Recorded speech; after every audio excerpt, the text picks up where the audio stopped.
And so it is. Let's all take a big, conscious, connected breath. I'll take a little one. Don't have my mask on. Not that I'm concerned that if I did, anything would be untoward. It's just respect for our protocols. And so, dear hearts, last week, if you remember, does anybody remember what we were talking about last week? I'm not going to ask you to respond. I'm not putting you on the spot. I hate when people do that to me. Well, not hate, it's too big a word, but you know what I mean. Well, we were talking about scientific prayer, and I was reading a little piece from one of Emmett Fox's little small books that is not in print anymore. And I think that we can never come to this subject too often, because our whole sense and sensibility depends upon us understanding this scientific, spiritual scientific way of being. And as you know, reminder, Emmett Fox always says, never go throughout a day without golden keying something. And to golden key something is to take your mind off the problem and put your mind on the one. Good. And just doing that is much better with regard to taking care of whatever it is than trying to plot and plan and come up with a solution on the line of logic. Because logic has to do with that, comparing and contrasting and thinking and so on, whereas golden keying it has to do with not logic, not thought. It's to go beyond thought into a feeling, a sensitivity, an energy, an awareness, a sensation. And so it doesn't require any thought at all. It just requires an open receptivity to being connected with Source. And when you're connected with Source, I don't know one person yet who said they ever had a conversation or any words were exchanged. It's a sensation. It's beyond thought. It's beyond word. It's beyond the lower plane experience, which is the rational minds. It's a whole sense and sensibility of wholeness and completeness and fullness. Indescribable. And I have found the ones who get there, whether regularly from time to time, don't talk much about it. And the reason is you can't. There's no describing it. And it just sends people hunting for something that will bring them that same experience. And you don't need somebody to help you to hunt for that experience. You're the most capable one in your life for engaging at that level yourself. By simply what? Being open and desirous of experiencing the presence. Open to it, desiring of it, without any sense of angst or tension or pressure. Oh God, you have to do this for me.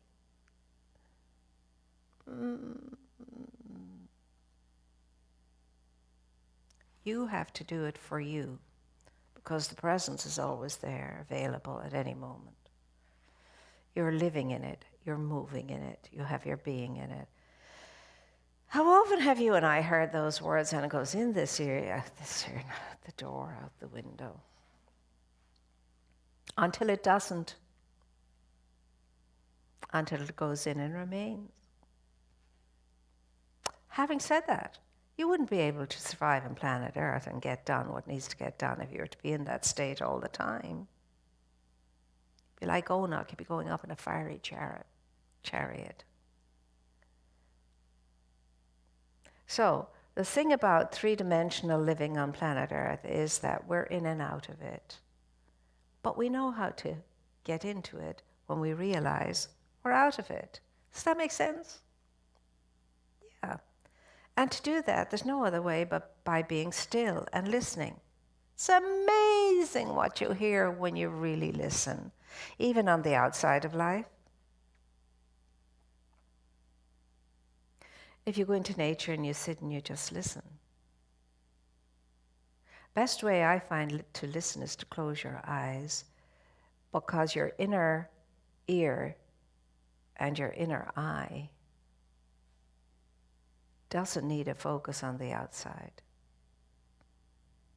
That's what we mean when we say go within. You just veil yourself from outer distractions, and you say, like the prophet, speak, for I am listening. Lead, and I will follow. Direct my feet along the path. For is not spirit, as the scriptures say, a lamp unto my feet, a light unto my path? But how often do we think that, feel that, invite that? Most people, when they have a challenge, they outsource. Rarely does anybody think to insource. And the first thing we do is insource, and then we'll be led to all the sources outside of ourselves that would be able to help us. Insource. Immediately. Cast this burden upon the Christ within, and I go free. Florence Scovel Chin. Some of us like to hang on to our burdens, don't we? We pet them, we nurture them, we nourish them. They're always with us because they're always in our mind. We feel their presence. Oh my gosh, if we were as dedicated to our good as we are to our problems, I often say it, don't I? We'd walk on water if we wanted to. It was much more fun taking the boat. Great good things happen on wonderful cruises, along with other people.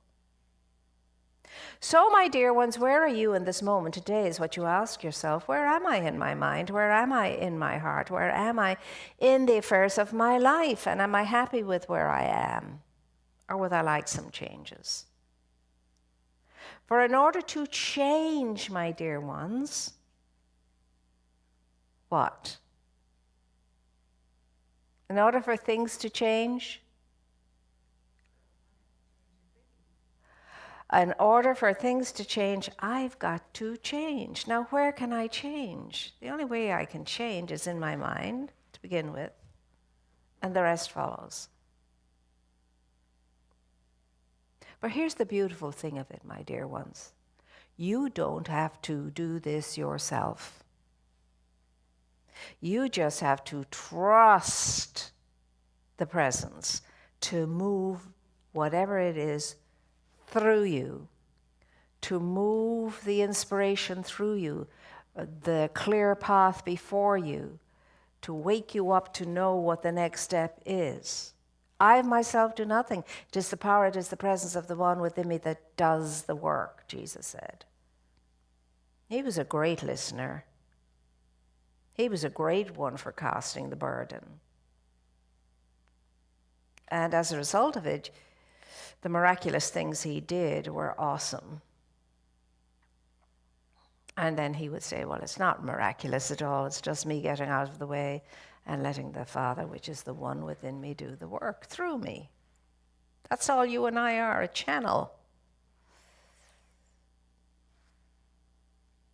Or the way through which spirit can be what spirit desires to be in any form it takes. And that's you. The only reason why you're here is because spirit had a desire to know itself and be itself and act as itself through you. You're amazing in that regard because Another bazillion possibilities could have been chosen, but they weren't. You were. It's like Spirit honed right in on the idea of you and called it its image and likeness, called it its channel of good on the material plane. Now, if everybody could understand and realize that, no one would treat themselves badly, because that's where we begin. And when you stop treating yourself badly, you will not treat anybody else badly. So the more badly somebody treats another person, you know, oh my gosh, that poor person is killing themselves. They have no regard for themselves, no self-respect, no self-confidence. They have forgotten completely who they are, what they are, and why they are. So that puts a different spin on things. It gives us more patience with regard to others. And at the bottom of all of that, of course, is fear. Fear is the one that causes us to be naughty, less than we are. Fear. They won't like me, they won't love me, I won't have enough, etc. if I don't bombastically move through this life and take what I want or whatever. But the truly self-realized ones are not ones that are out to get and get and get and get and get power, money, whatever. They're never that.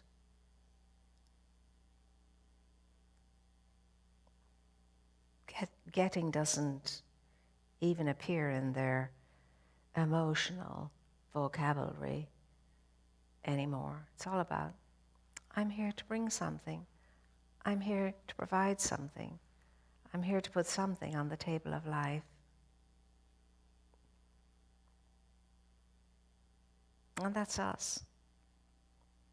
We said, yes, I will do it. Yeah, sure. Send me. I'm ready. I'll go now. You're not here by a whim. You're not here because of the glimmer in your father's eye when he first saw your mother.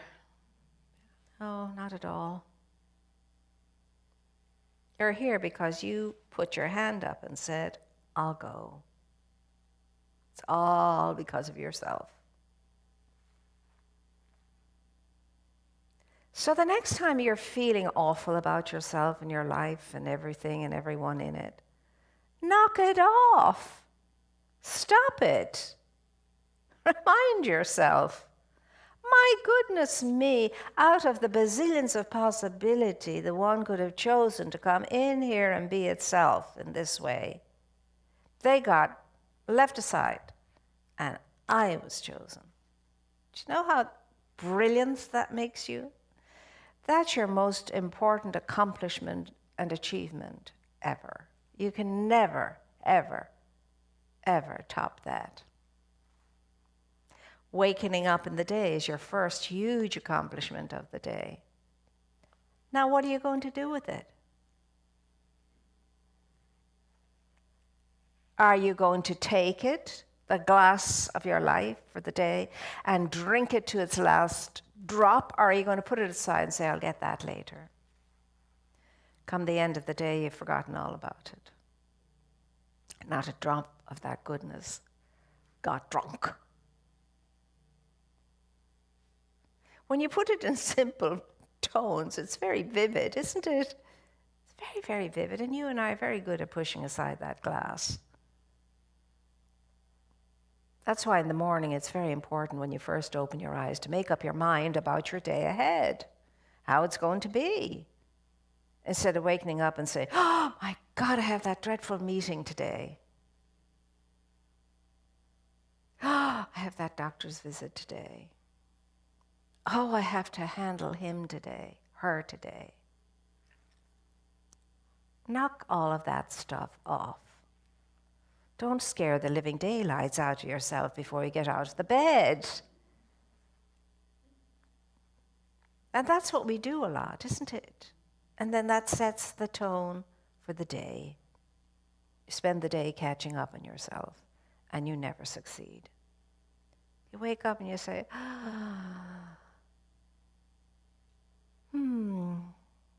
God shows up to wake up in me today. Now I have the option. Do I choose to wake up in God?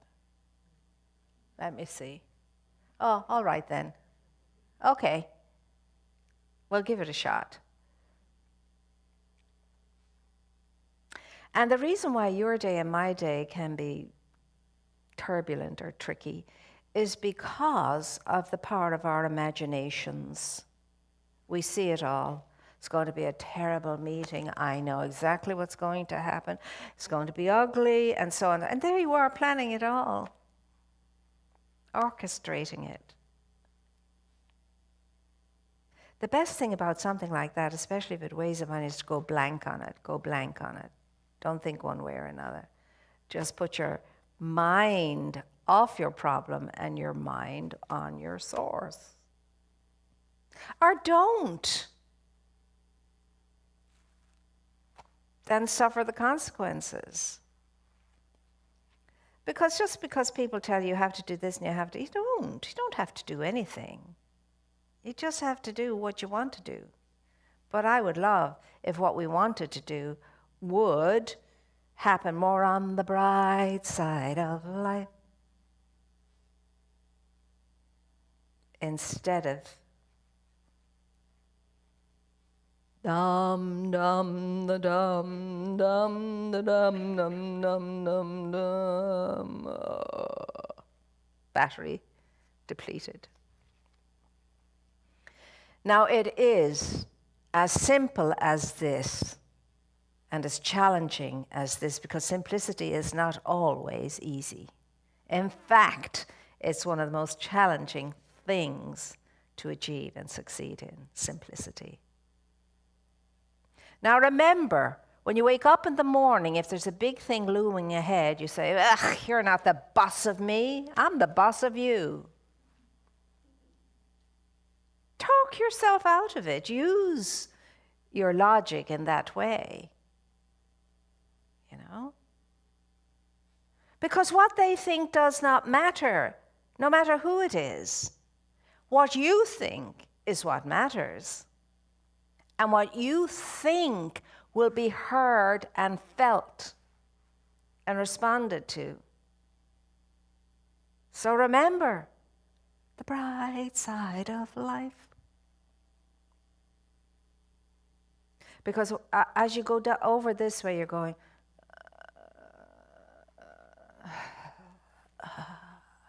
and then you're floored. Go this side of life, and you go,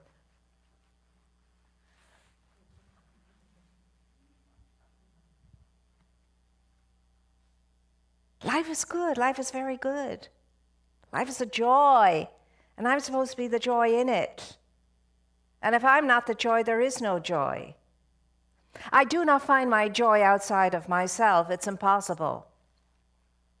Not permanent joy, not lasting joy, not real joy. I might get joy for a few seconds. One nice piece of chocolate. A few seconds, it's gone. A beautiful song, get a minute or two out of that. But permanent, lasting joy has to be released from within yourself because it's there. And that means in all things give thanks, as the scripture says. Not when you're feeling good, not when it's appropriate, not when somebody deserves it, and so on, even yourself. At all times give thanks. When should we pray? We were taught we should pray every morning and every evening, at all times through the day, and especially in times of temptation. Who's the biggest tempter in your life? Are you all doing this? That's the biggest tempter in your life.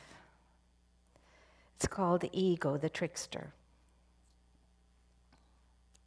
Watch that little blighter.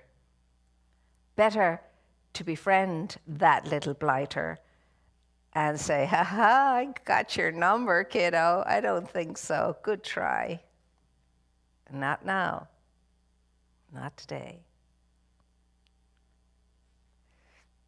It's kind of like a Loki, if you think about it in mythology. Loki was always the stirrer-upper, the trickster, but had a great sense of humor. So you need to get your sense of humor on, and so do I. And if you're asleep, you can be tricked. But if you're awake, you cannot. So you sing the song to yourself. Instead of, wake up, little Susie, put in your own name. Song is a wonderful thing because it has a special energy to it. And when you're singing a song, it's hard to really dum dum da dum dum da dum dum dum dum dum. So if your life is going to be what you would like your life to be, well, make it happen. No one else can. It does help to be around and in the company of people who are in that endeavor themselves and who are absolute and wonderful raisers up of life instead of those who suck the oxygen out of it. Your company is important. It's energy, environment. Environment affects us. First of all, look at your own mental environment, your own emotional environment, your own spiritual environment. All the four quadrants, your soul's environment. See how that is, and if you need to do anything to recalibrate all of that, then first of all, go do that. And then for the rest of the day, be aware that I need to shore up this or shore up that. Be on the alert. Some days are alert days. Oh, I have to be on the alert today. This is sagging, that's sagging, and I'm not talking about the body. I'm talking about energy. You are the filler-uppers of your own energy. Do you know that? Instead of saying, oh, he made me feel, she made me feel, they made me feel, they took away my joy. No, they didn't. You gave it up gladly. Here, you can take all my joy away from me because you're the boss of me. Say that nice. I don't think so. I got up this morning feeling really good. I intended to have myself a very good day. And certainly anything you're saying or doing is not going to change that. So please, save your energy. Save your energy. Because no one's listening. And be true to your commitment. Never, ever, ever enter into any kind of discord with somebody when you're not together enough, when you're just out of sorts. It never fails to make things worse. Never fails. You can say with authority, I'm really not in the best place now to enter into this conversation, so I'm going to back away right now.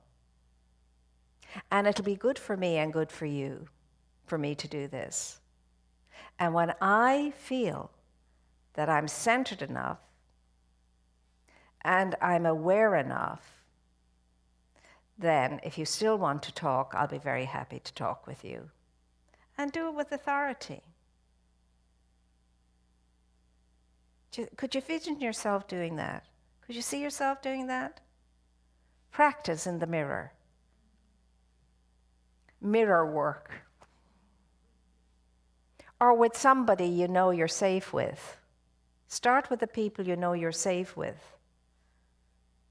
And then you'll be able to do it with people who really have your nerves on edge in the past. Remember, No one is superior to you. In any way, no one is superior to you. And everyone has their insecurities. And I discovered that when I was studying psychology at the London Guild of Health. I was with a group, I was out of my league, I thought at the time. I just started to teach, and not long out of the convent. And I'm in this big group of people. Well, big group, I say. There were about 15 of us, which is a big group. And it was special. The London Guild of Health specialised in this particular course. And every kind of person you could imagine was in that group, including very high corporate people in their field. We had the Mother General of one religious order, and so on and so forth. Professionals and teachers and nurses and all kinds of people. And then there was me. And so part of it was to study and have workshops and discussions and exercises and so on. And then the second part was personal work. We had group therapy. Hated that stuff. Group therapy. And so there you were. You never knew what was going to come up or what was going to happen. And I can remember at one point it came to me. I used to try and hide in my aura. Have you ever tried to do that? Hide in your aura. You can do it. You can become really good at it. But I didn't succeed that night, I can tell you. So one guy picked on me. And he said, I noticed when we have to share what you like to do and so on. I said, well, sometimes for relaxation, I'll pick up the guitar and I'll try and play it, you know. I was learning at that time. And so on, the conversation went on. And the others gave they asked nice questions. And then one smart aleck of a guy said, are you sure you're not using your guitar as a sort of a kind of a sexual symbol? And I just looked at it and I said, listen, Buster, sometimes a cigar is just a cigar. And went on with it. But I remember feeling most uncomfortable at that time. Because when you're in group therapy, you don't get away with a thing. I mean, you really are scrutinized and examined. But it's a very, very good experience. But the point I was going to make was I've seen every single one of those people, 6'3" men, lying in the fetal position on the ground saying, it didn't matter what I did, my father never loved me. And things like that. And tears come to my eyes still when I think of that man. And then after that, as young as I was at the time, I thought, you know what? No one is ever going to intimidate me again. Because everybody is just jelly at the knees. And if a big, bombastic person came before me, I would think of this man who was the president of a very large corporation and had a great reputation for being a phenomenal business person, but didn't suffer fools gladly. I didn't always succeed and achieve in that, but I did a lot of the time. But I remember that experience vividly, so you remember it too. Everybody in some way is insecure. In some way. Everybody's feeling needy in some way. My mother didn't love me. My father didn't love me. The dog loved her better than the dog loved me. I mean, really. And it sometimes can be silly things. Now, a father and a mother's love is a whole different thing. But, you spend all that time during your life bemoaning the fact of what you didn't have to the point you can't enjoy what you do have. And you can't realize your wonderful successes and your wonderful achievements and how amazing it is that you brought so much to this or that or the other, industry or profession. So where are you in all of that? It's a rhetorical thought. But I'm asking you to ask yourself the question, where do you measure up or not in these questions? How many times have you cowered before a bombastic something or another, be it person, place, or thing? Remember, sometimes a cigar is just a cigar.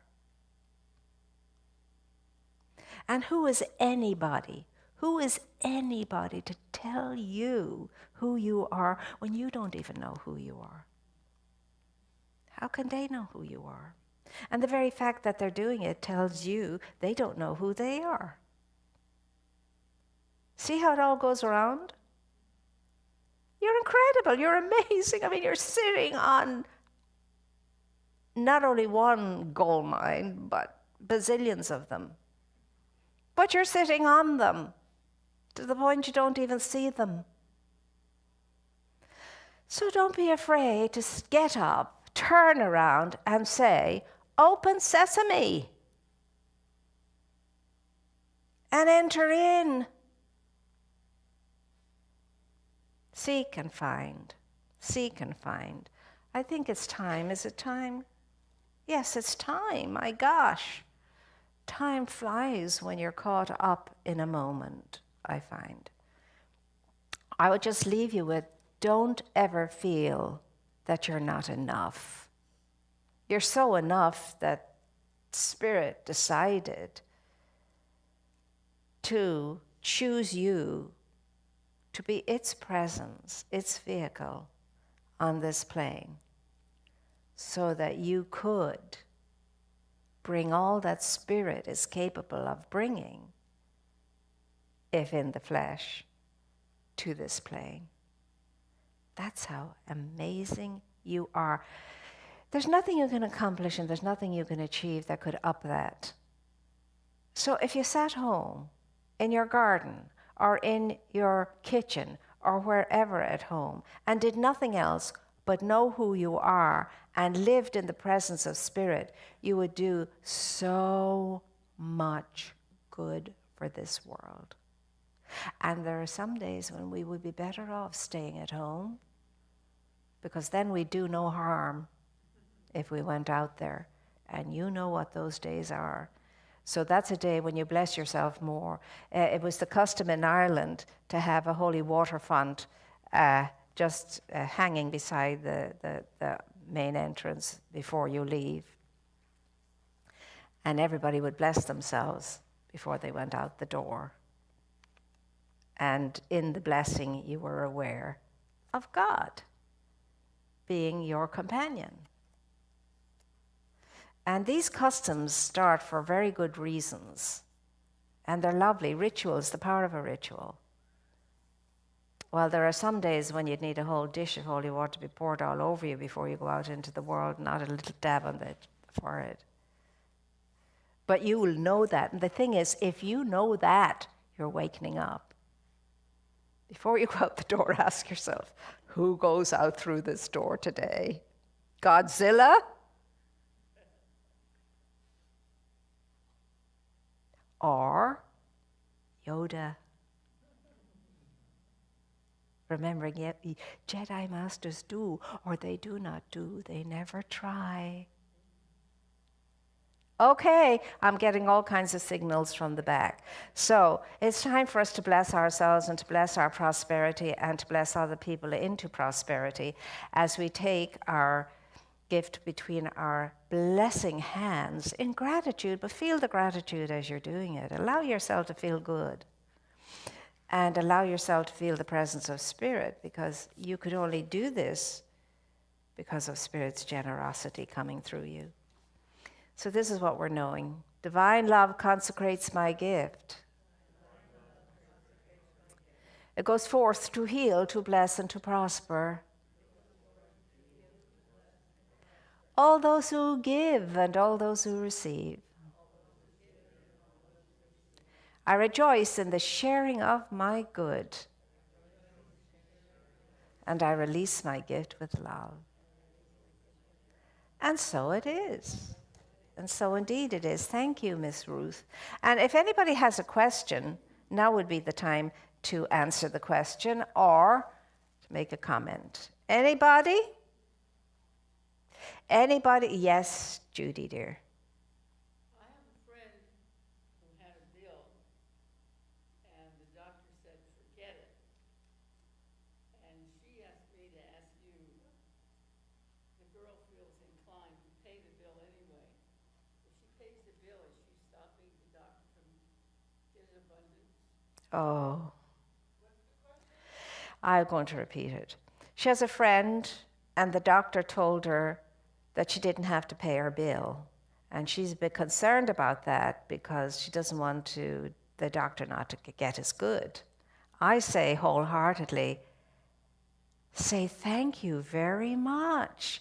The universe always says yes. You never say no to your good. You never say no to your good. You receive what's offered of good. You never refuse it.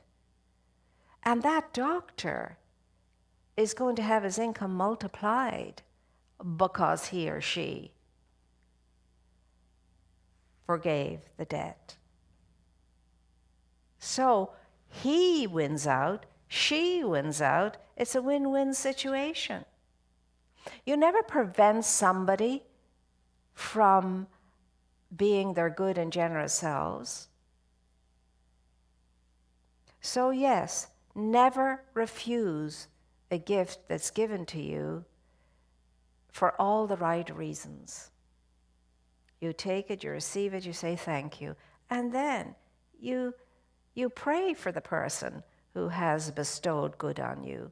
You know for them their highest and most wonderful unfolding good. You know it will come back to them pressed down and spilling over. Great question. So tell your friend merrily, say, thank you very much. Thank you very much. Thank you very much. That's the nicest thing that anyone's ever done for me. Did you see that in the Scrooge version of the musical? That makes me laugh every time I think about it, because he has no idea what he's thanking them for. But anyway. Get out there and be your thankful selves. Get out there and be your wonderful, sunny, bright light selves. You know what? The world really needs you. You're midwives. You're birthing something new all the time, or you're not. Go out there and be all that you are, the beautiful essence of spirit. And know for yourself, no matter what, the darkest hour of the day is the one right before the dawn. And so sometimes you'll feel the darkness closing in and you'll say, thank you very much. Thank you very, you see, it's all attitude, attitude, attitude, attitude. This does not scare me. This does not frighten me. For the light is greater than the darkness, and that which is within me is greater than that which is in. Talk yourself down. Talk yourself out of it with the right kind of talking. That's when spiritual affirmation is a super help. You're amazing, kids. Off you go now. The world is calling you. Splash your light all over the place. Pour all that light out there and make sure that you stay above 51% in your energy. And if you feel that you're drooping, do something. Eat an ice cream if you have to. Whatever it takes to bring up the energy, do it, as long as it's not doing any harm. And a little bit of what you like is always good for you. I said eat a bit of ice cream, not the whole tub. All right, kids, get out there and get at it, and thank you for being here, and we'll meet again. Same time next week, we have a date, okay? Wonderful. Off you go now. Thank you. Out.